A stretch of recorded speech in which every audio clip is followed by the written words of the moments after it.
Abdulrahman ti dèrò ẹ̀wọ̀n pẹ̀lú àwọn mẹ́rin kan nípínlẹ̀ Kwara o látàrí pípa Lawal Afshor ọmọ ilé ẹ̀kọ́ gíga olùkọ́ni tó wà nípínlẹ̀ Kwara.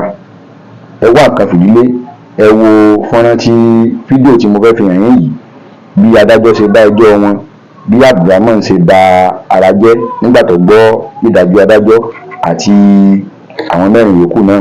Ẹ wá nǹkan fìdílé, ẹ wo fídíò yìí.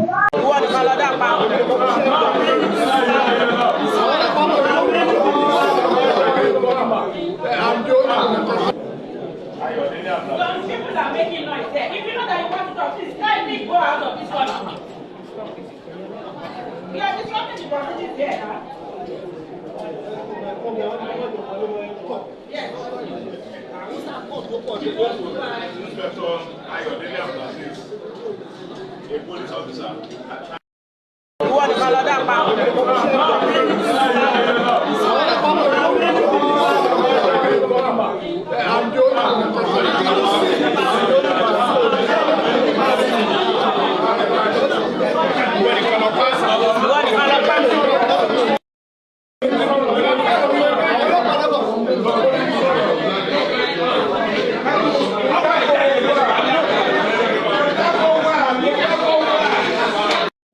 Lára àwọn mẹ́rin tí wọ́n lọ sí ọgbà ẹ̀wọ̀n pẹ̀lú Abdulrahman tó pa Lawal Afshor ní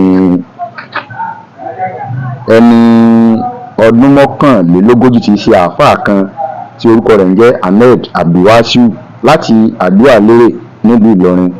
Ẹni ẹlẹ́ẹ̀kejì ni ẹni ọmọ ọdún 28 tí ó ń ṣe kinní kan tí wọ́n ń pè ní New Life Business, Sulaiman Muideen, òun náà wá láti Amìlẹ̀gbẹ̀ nílùú Ìlọrin.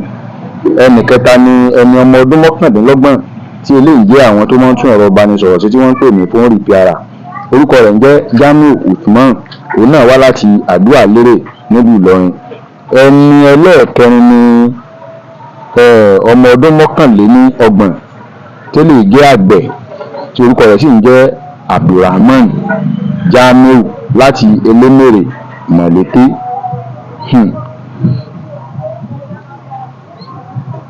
Iléeṣẹ́ ọlọ́pàá ìpínlẹ̀ Kwara sọ pé Abdulrahman àti àwọn èèyàn yìí wọ́n jẹ́wọ́ pé ọmọ ẹgbẹ́ kan náà ni àwọn, tí wọ́n sì jẹ́wọ́ wípé àwọn máa ń digunjalè, àwọn sì máa ń pa obìnrin fún ètùtù ọlà.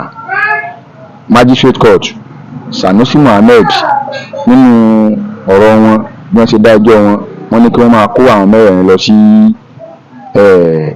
Òkè Kúrá láti òní lọ títí tí ó fi di ọjọ́ 6 oṣù kẹta ọdún tá a wà nínú yìí kí wọ́n tó kó wọn padà sí Magistrate Court. Báyìí ni ọ̀rọ̀ Abdulrahman àti àwọn mẹ́rẹ̀ẹ̀rin ṣe lọ. Wọ́n ti wà ní Òkè Kúrá báyìí o, wọ́n ti wà ní Òkè Kúrá tí iṣẹ́ ìwádìí ní tí ó fi máa lọ lọ́dọ̀ àwọn ọlọ́pàá nípínlẹ̀ Kwara. Ibi tí ọ̀rọ̀ náà dé dúró lélẹ́yìí. Tí ó bá jẹ́ ìgbà àkọ́kọ́ tí ẹ ń wo channel mi lélẹ́yìí, ẹ bá mi subscribe, ẹ bá mi like, ẹ share. Ó dàbọ̀, a tún máa pàdé.